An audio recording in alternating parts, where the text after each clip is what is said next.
Hi friends, நான் அனிதா. நான் ரொம்ப நல்லா இருக்கேன். நீங்களும் நல்லா இருப்பீங்கன்னு நம்புகிறேன். இன்றைக்கி நம்ம சேனலில் சம்பா ரவை பருப்பு இது எல்லாத்தையும் வச்சு ஒரு சூப்பரான டிஃபன் ரெசிபி பார்க்கலாம். இந்த டிஃபன் பார்த்தீங்கன்னா மார்னிங் பிரேக்ஃபாஸ்ட்டாக கொடுக்கலாம், நைட்டு டின்னராகவும் யூஸ் பண்ணிக்கலாம், பசங்களுக்கு லஞ்ச் பாக்ஸாகவும் பேக் பண்ணி கொடுக்கலாம். ரொம்ப ஈஸியான ஒரு ரெசிபி. புளிக்க வைக்க தேவையில்லை, ஊற வச்சிங்கன்னா மட்டும் போதும். ரொம்ப சீக்கிரமாக ஈஸியாக செஞ்சு முடிச்சிடலாம். சம்பா ரவையை வச்சு என்ன டிஃபன் பண்ணுறதுன்னு தெரியாதவங்க இந்த டிஃபனை ட்ரை பண்ணி பாருங்கள். இப்போ வாங்க எப்படி செய்கிறதுன்னு பார்க்கலாம். ஊற வைக்கிறதுக்கு ஒரு பவுல் எடுத்துக்கோங்க. அதில் 1/4 கப்பு பாசிப்பருப்பு, 1/4 கப் கடலைப்பருப்பு, 1/4 கப் துவரம்பருப்பு சேர்த்துக்கோங்க. இப்போ துவரம்பருப்பு சேர்த்ததுக்கப்புறம் அதே கப்பால் 1/4 கப் உளுந்து சேர்த்துக்கோங்க. வெள்ளை உளுந்து, கருப்பு உளுந்து எது வேணாலும் சேர்த்துக்கோங்க. 1 கப் அளவுக்கு சம்பா ரவை சேர்த்துக்கோங்க. சம்பா ரவை பார்த்தீங்கன்னா 2 கப் அளவுக்கு கூட நீங்கள் எடுத்துக்கலாம். எனக்கு 1 கப் போதுன்றதுனால நான் 1 கப் தான் சேர்த்துருக்கேன். நீங்கள் இன்னொரு கப்பு சேர்க்கறதா இருந்தால் தாராளமாக சேர்த்துக்கலாம். இப்போ இதை 2 தடவை கழுவி எடுத்துகிட்டு வந்துடுங்க. 2 அல்லது 3 தடவை நல்லா கழுவி எடுத்துகிட்டு வந்ததுக்கப்புறம் பருப்பு முழுகிற அளவுக்கு நல்லா நிறைய தண்ணி சேர்த்துட்டு இதை ஒரு 3 அல்லது 4 மணி நேரத்துக்கு அப்படியே ஊற வச்சுருங்க. நல்லா ஊறி வரட்டும். சட்னி ரெடி பண்ணுறதுக்கு இங்கே பேன் ஹீட் பண்ணி அதில் 2 டேபிள் ஸ்பூன் எண்ணெய் சேர்த்துருந்தேன். எண்ணெய் சூடானதுக்கப்புறம் 1/2 கப் அளவுக்கு வெள்ளை உளுந்து நான் சேர்த்துருக்கேன். 1 டேபிள் ஸ்பூன் கடலைப்பருப்பு சேர்த்துருக்கேன்.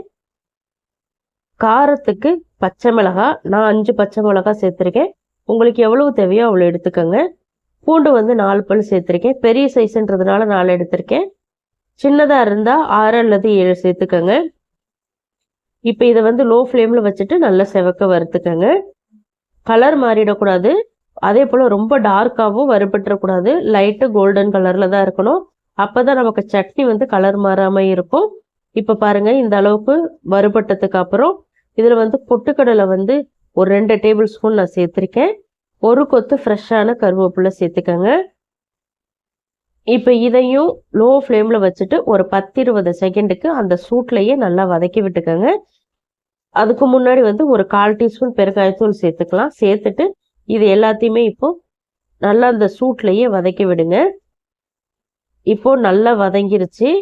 இந்த ஸ்டேஜில் ஸ்டவ்வை ஆஃப் பண்ணிவிட்டு இதை நல்லா ஆற வச்சுக்கலாம். ஆறின பிறகு மிக்ஸி ஜாருக்கு நம்ம மாற்றிக்கலாம். தேங்காய் சேர்க்கறதா இருந்தால் தாராளமாக சேர்த்துக்கோங்க. நீங்கள் இந்த ஸ்டேஜில் மிக்ஸி ஜாருக்கு மாற்றினதுக்கப்புறம் சின்ன துண்டு புளி சேர்த்துக்கோங்க. ரொம்ப சின்னதாக சேர்த்துக்கோங்க, அதிகமாக சேர்த்திங்கன்னா நல்லா இருக்காது. உப்பு சேர்த்துக்கோங்க.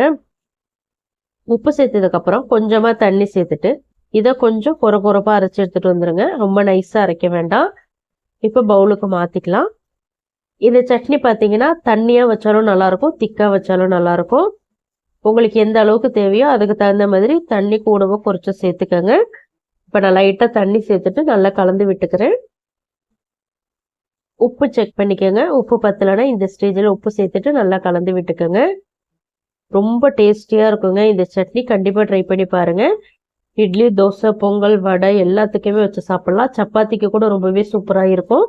தாளிக்கிறதுக்குன்னு பார்த்தீங்கன்னா 2 டீஸ்பூன் எண்ணெய், 1/2 டீஸ்பூன் கடுகு, 3 காஞ்ச மிளகாய், 1 கொத்து கருவேப்பிலை, இது எல்லாத்தையுமே தாளித்து இதில் சேர்த்திங்க அப்படின்னா சூப்பரான டேஸ்ட்டில் சட்னி ரெடி ஆகிடுங்க. இதுபோல் சட்னி நம்ம சேனலில் தான் ஃபஸ்ட் டைம் நான் அப்லோட் பண்ணியிருக்கேன். இது வரைக்கும் இப்படி ஒரு சட்னி யாருமே அப்லோட் பண்ணது கிடையாது. கண்டிப்பாக இந்த சட்னி நீங்கள் வீட்டில் ட்ரை பண்ணி பாருங்கள். இந்த சைடு பார்த்தீங்கன்னா பருப்பு, ரவை எல்லாமே நல்லாவே ஊறி வந்துருச்சு. இப்போ இதை தண்ணியை வடிகட்டிட்டு நம்ம மிக்ஸி ஜாருக்கு மாற்றிக்கலாம். நான் 2 பகுதியாக பிரித்து அரைச்சிக்கிறேன். இப்போ கொஞ்சமாக தண்ணி சேர்த்துட்டு இதை நல்லா ஃபைன் பேஸ்ட்டாக அரைச்சி எடுத்துகிட்டு வந்துடுங்க. இப்போ பவுலுக்கு நம்ம மாற்றிக்கலாம். நல்லா நைஸாக அரைக்கணும், அப்போ தான் தோசை நல்லாயிருக்கும். இப்போ இன்னொரு பகுதியை அரைச்சி நான் பவுலில் சேர்த்துக்கிறேன். ஒரு தடவை இந்த மாவை கலந்து விட்டுக்கலாம். தோசை மாவு பதத்துக்கு அரைச்சிங்கன்னா கரெக்டாக இருக்கும். பாருங்கள், இந்த பக்குவத்துக்கு அரைச்சிக்கணும். இப்போ நம்ம வெஜிடபிள்ஸ் ஒன்று ஒன்றா ஆட் பண்ணிக்கலாம்.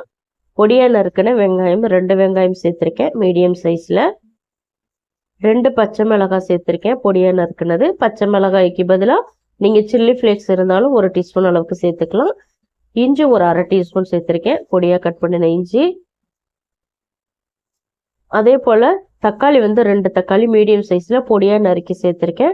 தக்காளி வந்து ஆப்ஷனல், உங்களுக்கு விருப்பமாக இருந்தால் தக்காளி சேர்த்துக்கங்க, இல்லைன்னா தக்காளியை மட்டும் நீங்கள் ஸ்கிப் பண்ணிக்கலாம். கேரட் வந்து பெரிய சைஸில் ஒரே ஒரு கேரட் துருவி நான் சேர்த்துருக்கேன். கேரட்டுக்கு பதிலாக நீங்கள் பீட்ரூட் சேர்த்துக்கலாம், அல்லது கேரட் பீட்ரூட் ரெண்டுமே சேர்த்தும் செய்யலாம். பொடியாக நறுக்கின கொத்தமல்லி இலை சேர்த்துருக்கேன். இப்போ இது எல்லாத்தையும் சேர்த்ததுக்கப்புறம் 1 டீஸ்பூன் சீரகம் சேர்த்துக்கிறேன். உப்பு தேவையான அளவு சேர்த்துக்கிறேன். இப்போ இது எல்லாத்தையுமே நல்லா கலந்து விட்டுக்கலாம். இதுக்கு வந்து பேக்கிங் சோடா சேர்க்கக்கூடாது. உங்களுக்கு தேவைப்பட்டால் இதில் வந்து 1/2 டீஸ்பூன் கரம் மசாலா, 1/2 டீஸ்பூன் மிளகாய்த்தூள், 1/2 டீஸ்பூன் மல்லித்தூள் இதை வேணால் நீங்கள் சேர்த்துக்கலாம். அது இல்லாமல் செஞ்சாலும் நல்லா தான் இருக்கும். இப்போ இதை எல்லாத்தையும் நல்லா கலந்து விட்டுக்கோங்க. இப்போ பாருங்கள், மாவு நல்லா கலந்தாச்சு, மாவு ரெடி ஆயிடுச்சு. ஒருவேளை உங்களுக்கு ரொம்ப தண்ணி ஆயிடுச்சு அப்படின்னா கொஞ்சமாக கோதுமை மாவு சேர்த்து அட்ஜஸ்ட் பண்ணிக்கோங்க. அப்படி இல்லை அப்படின்னா அரிசி மாவு இருந்தால் அரிசி மாவு சேர்த்து கூட நீங்கள் அட்ஜஸ்ட் பண்ணிக்கலாம். இப்போ தோசை ஊற்றிக்கலாம். தோசைக்கல்ல நான் ஹீட் பண்ணி வச்சுருக்கேன். லோ ஃப்ளேமில் வச்சுட்டு நீங்கள் ஊற்றிக்கோங்க. மாவு வந்து பெருசாகவும் இல்லாமல் சின்னதாகவும் இல்லாமல் மீடியம் சைஸாக திரட்டி விட்டுக்கோங்க. ரொம்ப மெலிசாக திரட்டுறதுக்கு வராது, ஓரளவுக்கு மீடியமாக திரட்டிக்கலாம். இப்போ திரட்டி விட்டதுக்கப்புறம் தேவையான அளவு எண்ணெய் சேர்த்துக்கோங்க. எண்ணெய், பட்டர், கீ எது வேணாலும் நீங்கள் சேர்த்துக்கோங்க. இதில் நீங்கள் முட்டை உடச்சி ஊற்றி முட்டை தோசை மாதிரி கூட நீங்கள் ரெடி பண்ணலாம், ரொம்ப டேஸ்டியாக இருக்கும். இப்போ எண்ணெய் சேர்த்ததுக்கப்புறம் மீடியம் ஃப்ளேமில் வச்சுட்டு நல்லா குக் பண்ணுங்கள். இப்போ திருப்பி விட்டுக்கலாம். திருப்பி விட்டு இன்னொரு சைடும் குக் பண்ணிக்கலாம். ரொம்ப டைம் எடுக்காது, ரொம்ப சீக்கிரமாக குக் ஆகிடும். இப்போ பாருங்கள், நல்ல கோல்டன் கலரில் குக் ஆகிருக்கு பாருங்கள். அதே போல் அந்த சைடும் நல்லா குக் பண்ணிக்கலாம். இப்போ 2 சைடுமே குக் ஆகிடுச்சு. நம்ம திருப்பி போட்டு பிளேட்டுக்கு மாற்றிக்கலாம். சம்பா ரவையை எப்பொழுதுமே கொழுக்கட்டை, நார்மலான ஒரு தோசை அந்த போல் செய்யாமல் இது போல் டிஃப்ரெண்ட்டாக செஞ்சு கொடுங்க. பசங்களுக்கும் போர் அடிக்காமல் நல்லாவே சாப்பிடுவாங்க. இப்போ நான் பிளேட்டுக்கு மாற்றிக்கிறேன். இதுக்கு வந்து தக்காளி சட்னியும் ரொம்ப சூப்பராக இருக்கும், அல்லது கெச்சப் சாஸ் வச்சு கொடுத்தீங்கன்னா கூட பசங்க ரொம்ப விரும்பி சாப்பிடுவாங்க.